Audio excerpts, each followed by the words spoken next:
Live from New Delhi, you're watching DD India Live, India's voice to the world. I'm Lipakshi Khurana, coming up in the next 30 minutes.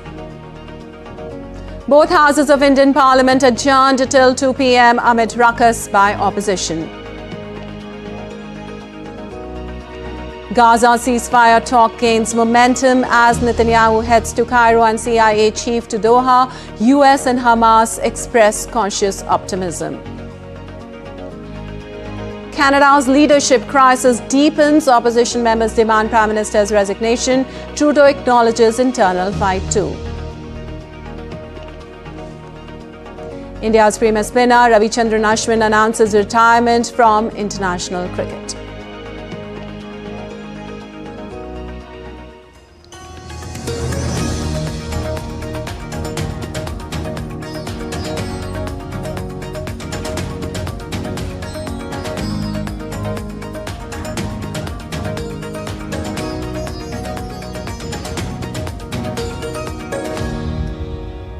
And on to the details now. The proceedings in both houses of parliament witnessed adjournments as soon as the legislative business began for the day amid ruckus by the opposition members. The lower house, also known as the Lok Sabha, was adjourned till 2 p.m. IST minutes after it began.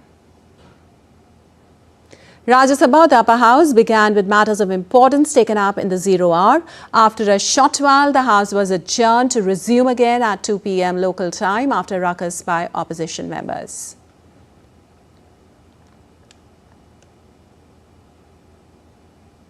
And India correspondent Anil Thomas joins us live from Parliament on this. Well, Anil, now that both the houses have been adjourned amid ruckus till 2 p.m., tell us what transpired till now. Well, good afternoon, Lipakshi. Well, just before Parliament started at around 10 a.m., 10:15, there was almost the entire opposition there, between the two parliaments there, between the two parliament buildings, there's a small walking alley. That's where, almost you saw the entire opposition gathered together there, raising slogans with regards to, the Home Minister's reply in the Rajya Sabha, which according to them insulted the founder of the constitution, Baba Ambedkar. And this particular voice of the opposition, once again clearly resonating there in both houses of parliament, and parliament, not letting parliament function in both. Remember, we are in the fag end of the winter session of parliament. It's a post-week session that is taking place. We are in the final week of it, the final lap of the winter parliament session, and the opposition there going all out, especially when it comes to demanding an apology there from the Treasury benches, and no headway being made. The chairman in the upper house, the chairman in the upper house did try for business proceedings to at least continue for 15 to 17 minutes, but in the lower house, no possibility of it was seen before it started. Before you could even look at what's happening in Lok Sabha. Lok Sabha was adjourned till 2 p.m. So I think this particular momentum, especially when it comes to demanding an apology, is going to continue at least throughout the day. And, we'll have to wait on how the government responds to this, because the opposition is very, very clear in its demand. They demand an apology and nothing less than apology. Right, Anil. But what happens then to the One Nation, One Election bill, which was supposed to be referred to the Joint Parliamentary Committee, where members will be able to discuss? What can be expected out there? Well, for, the bill going to the Joint Parliamentary Committee is a win-win situation for both the opposition as well as for the government. For the government, they have managed to introduce the One Nation, One Election bill in the parliament in its first attempt. For the opposition, the bill coming to the JPC gives them some window where every representative from all the political parties will get to be a part of this Joint Parliamentary Committee, and it's going to include members from both houses of parliament. So that leaves the opposition also with some kind of window to listen to the points, the merits, demerits of this particular case, or the demerits, merits of the One Nation, One Election bill, or the constitution amendment that needs to be brought about. So it's going to be a long, lengthy process. Remember, One Nation, One Election gets implemented if the bill is passed in 2034. So you almost got a 10-year timeline. And for the bill to now, after it passes the JPC, the bill will come back to the House. Again, a long, detailed consultation, deliberation, discussion, along with passing. It's going to take time.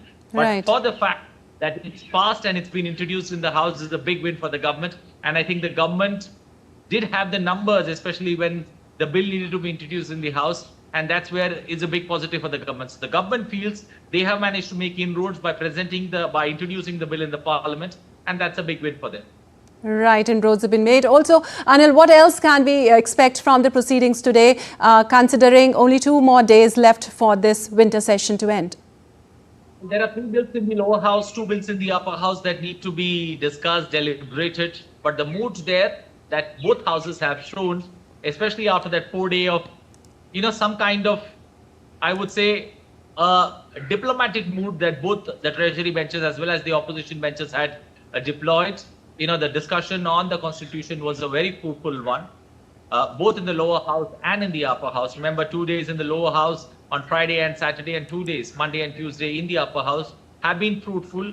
There has been great exchange of ideas, and as the Home Minister put it, the youth will remember this particular deliberations that we had, and it's going to be a lesson for them, for anybody who looks at the Constitution. This particular 4-day deliberations in both houses of Parliament has taken place. But I think that mood suddenly has, evaporated in thin air, and the opposition, at least now, back to their old idea of creating disruptions and not letting Parliament continue. And we can expect that the next 2-3 days are going to be pretty stormy. The government trying every way to let the House or to get the House to function, but I think the opposition, they're adamant when it comes to creating ruckus and disruptions. All right, Anil, thank you so much for all those details. And moving on, India and China will hold a special representatives dialogue on the boundary question in Beijing on Wednesday. India's National Security Advisor and Special Representative on the India-China boundary question, Ajit Doval, will hold the 23rd meeting of the special representatives with his Chinese counterpart and Minister of Foreign Affairs of China, Wang Yi, in China. The 2 special representatives will discuss the management of peace and tranquility in the border areas and explore a fair, reasonable and mutually acceptable solution to the boundary question. The last round of special representative dialogue was held in New Delhi in December 2019. And an agreement to halt the 14-month-old war in Gaza and free hostages held in the Palestinian enclaves could be signed in the coming days, with talks in Cairo making progress. Negotiators have sought 3-phase Gaza ceasefire plan. Israeli Prime Minister Benjamin Netanyahu heads to Cairo for relevant consultation on the deal, and CIA Director Bill Burns is set to meet Qatari Prime Minister Sheikh Mohammed bin Abdul Rahman Al Thani in Doha on Wednesday in an effort to bridge the remaining gaps in finalizing the agreement. The U.S. administration, joined by the mediators from Egypt and Qatar, have made intensive efforts in recent days to advance the talks before President Joe Biden leaves office next month. Meanwhile, the United States expressed cautious optimism on the prospects of reaching a ceasefire in Gaza, although it acknowledged that similar hopes were dashed before. I don't have an assessment. It's not something that we were involved in. Obviously, he was a general who was involved in a number of atrocities. He was involved in the use of chemical weapons against Ukrainian military. Well, Israeli airstrikes in 2 parts of northern Gaza Strip happened on Tuesday, with Israel's military claiming it had taken out a Hamas weapons storage facility. Further north, in the town of Beit Lahia, which has been under Israeli siege since early October, at least 15 people were believed to be dead or missing under the rubble of a house hit by an airstrike around dawn.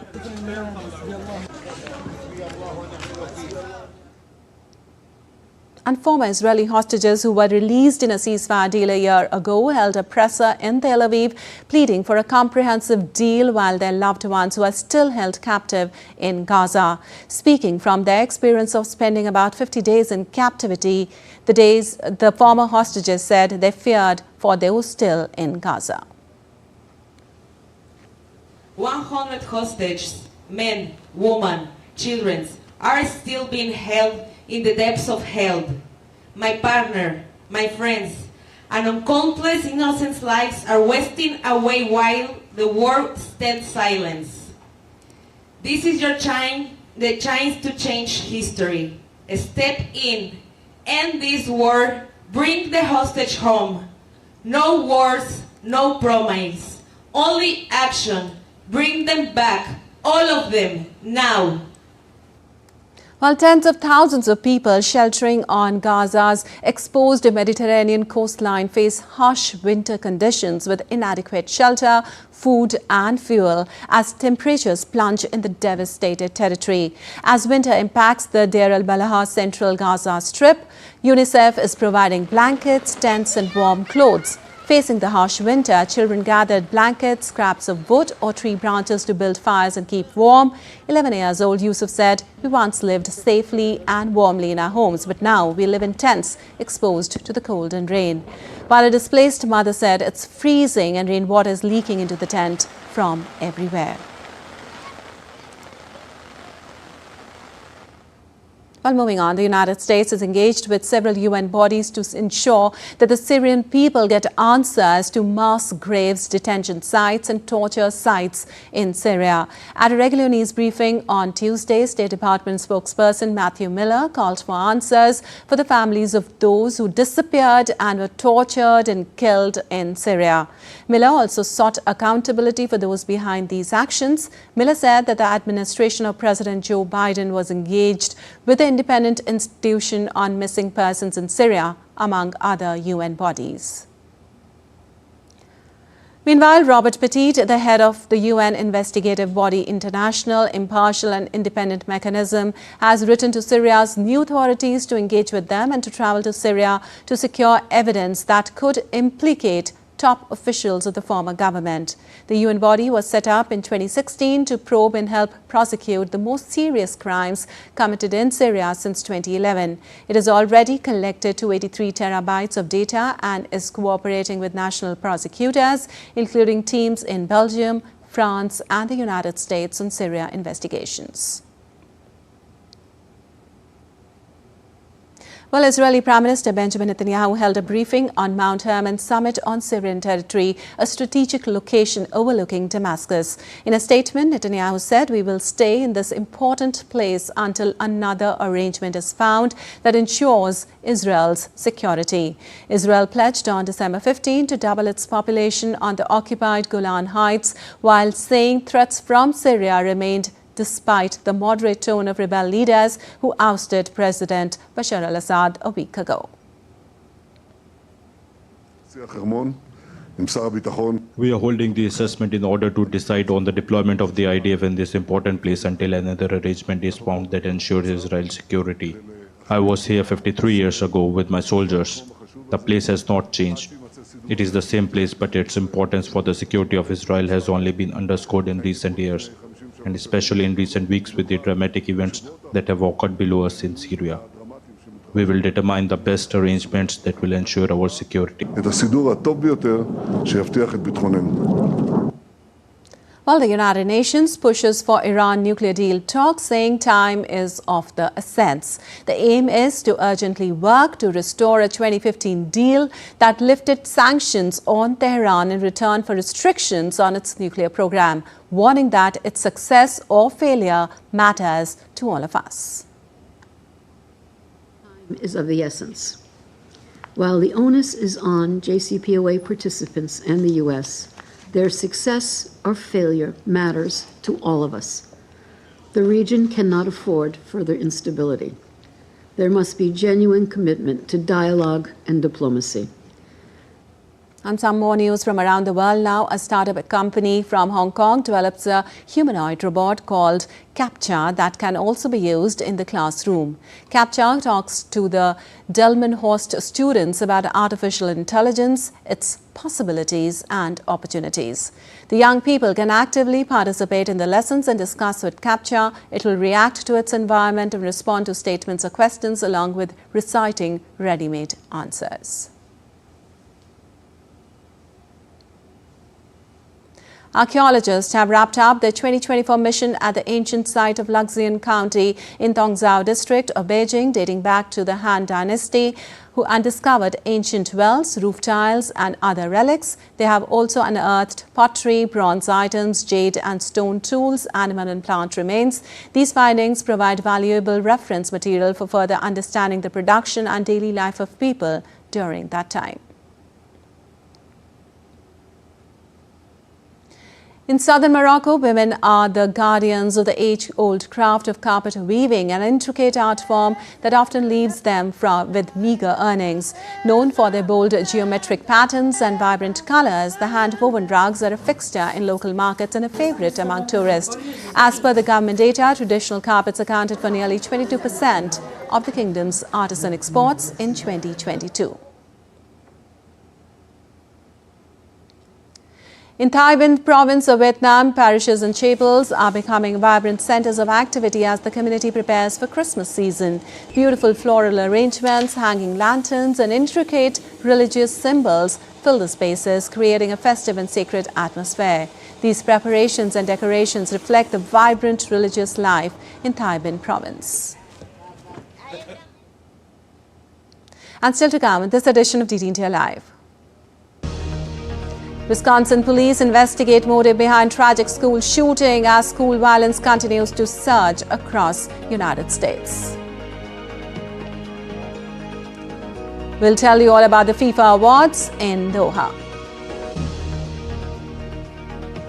And Tapur Mahotsav concludes, showcasing Nepal's rich culture and historic heritage.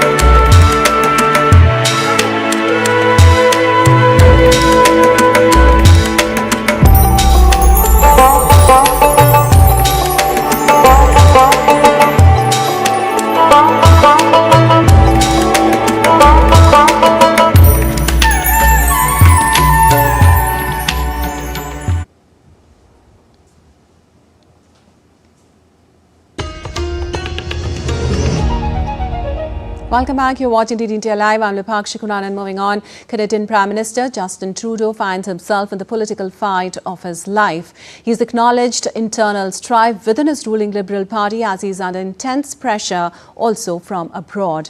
Adding to his woes, opposition parties from across the political spectrum have intensified demands for his resignation. This renewed push could further embolden detractors within his own party, putting his leadership on even shakier ground. Here's a report by DT India's Akhilesh Suman on latest heat on Canada's Prime Minister.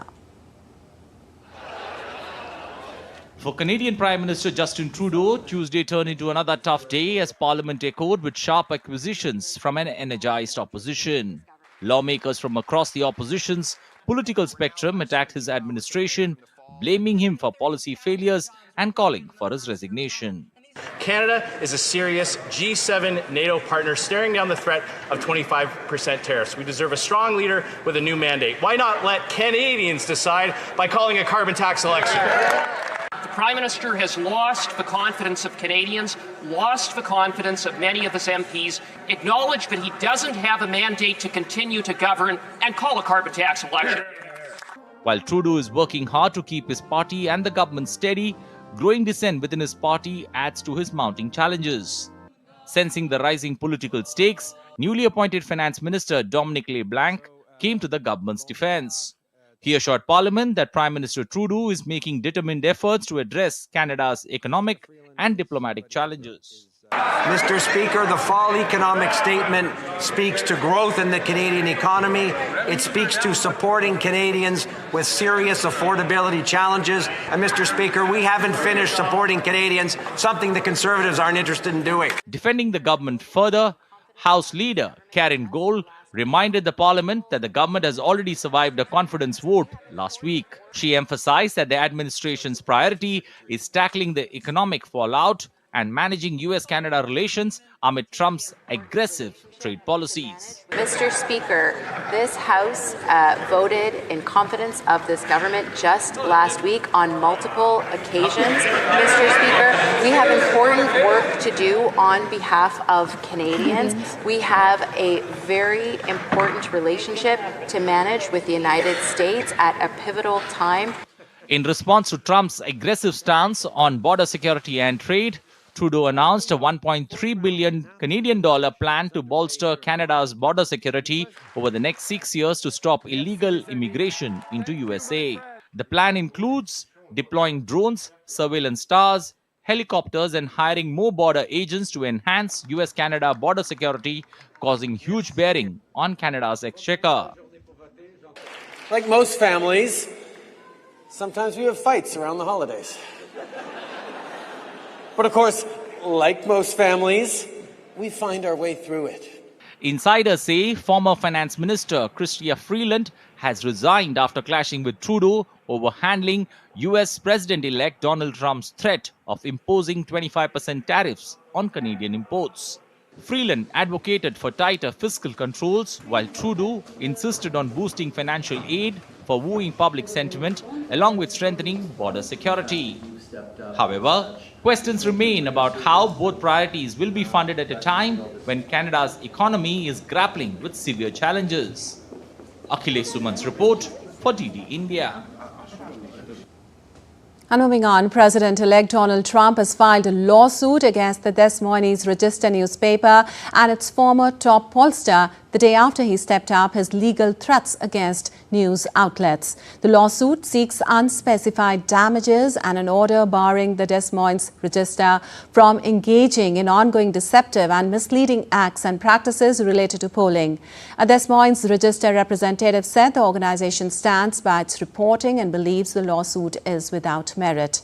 Trump filed the lawsuit just days after ABC News agreed to settle a defamation case he brought by donating $15 million to his presidential library and publicly apologizing for comments that said the president-elect had been found liable for rape. The settlement marked a rare lawsuit victory for the former president, who has previously unsuccessfully sued the New York Times and CNN and is currently trying to claim $10 billion in damages from CBS. Well, a large number of mysterious drones have been reported flying over New Jersey and across the northeastern U.S., sparking speculation and concern over where they came from and why. The FBI, Homeland Security, State Police and other agencies are investigating. Reacting to sighting, the government said on Tuesday that it poses no threat to national security or public safety. President Joe Biden also weighed in on the report, saying nothing nefarious apparently. He added that there are a lot of drones authorized and so far there is no sense of danger. Earlier, Pentagon press secretary said military installations could receive enhanced capabilities to detect, identify and track drones. Well, police in Wisconsin continue to interview friends and family and examining the online presence of a 15-year-old girl to determine what drove her to open fire at a private Christian school. Madison Police Chief said identifying a motive is their top priority, but at this time it appears that the motive was a combination of factors. He did not provide more detail, saying he didn't want to jeopardize the investigation. Investigators are examining the girl's cell phone, computer and online post, as well as looking into verifying a possible manifesto that the shooter may have left behind. On Monday, the suspect killed a fellow student and a teacher before taking her own life. School shootings have become a near daily occurrence in the United States, with 322 of them this year itself. Meanwhile, hundreds of community members held a candlelight vigil in Madison for the victims of Wisconsin shooting. Mourners promised that the community would heal together and get through the tough time, even as answers in the investigation remain scarce.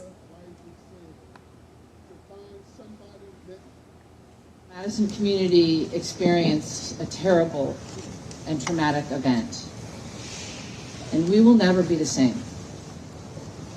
But we will get through this, and we will get through this together by relying on each other and by taking care of each other. Well, as a community member, we have 11 tribes here in Wisconsin.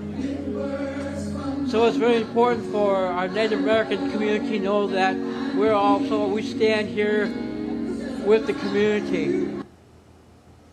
Well, on to some sports news now. Indian cricket legend Ravichandran Ashwin has announced his retirement from international cricket with immediate effect. The announcement came at the conclusion of the third test against Australia in Brisbane. Ashwin leaves the game as India's second highest wicket taker in test cricket with a remarkable 537 wickets in 106 matches. He stands behind only the legendary Anil Kumble, who took 619 wickets in 132 tests.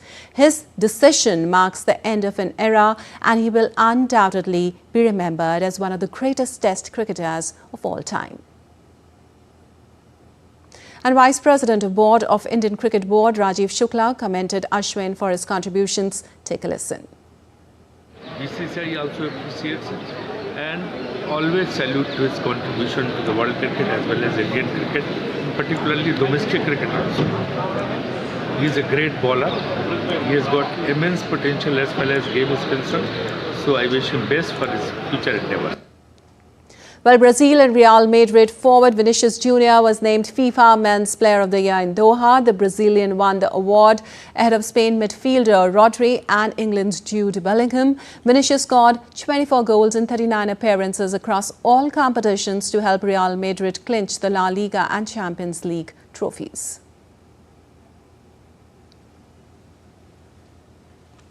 Well, in Nepal, 5-day-long Bhaktapur Mahotsav ended on Tuesday, introducing the outside world to city's unique and historic art, culture, festival and way of life. Here's more from our special correspondent in Nepal. In the crowded Bhaktapur festival, foreign tourists were seen flocking at local delicacy stall, feasting on Myomari, Jujudao, Bada and traditional Newari Khaja. Newari women were seen weaving haku patasi on looms, which is traditional Neva sari consisting black woolen or cotton sari with striking red border. In the Bhaktapur Darbar Square, Paubha painting exhibition and exhibition of traditional sculptures in bronze, stone and wood was on display. Tourists dotted around the podium of cultural dance performances where artists performed Barahi dance and Lakhi dance. Music bands from different schools as well as local community groups marched on different streets and lanes, playing flutes and traditional instruments. Handicraft items made by local people were on exhibition cum sale. Pottery Square had exhibition of traditional earthenwares used by community in Bhaktapur. There were corners for plant lovers with variety of ornamental, flowering and fruiting plants on sale. Shweta Singh for DD India, Bhaktapur. Well, India's public broadcaster Prasar Bharati has recently launched Waves, entering the field of OTT platform. Waves provide a complete infotainment ecosystem to digital media and OTT audiences. If you also want great content for free, then download Waves today. All right, we'll be back with more news as it breaks here on DD India. I'm Lipakshi Khurana from all of us here in Delhi. Thanks for watching DD India Live.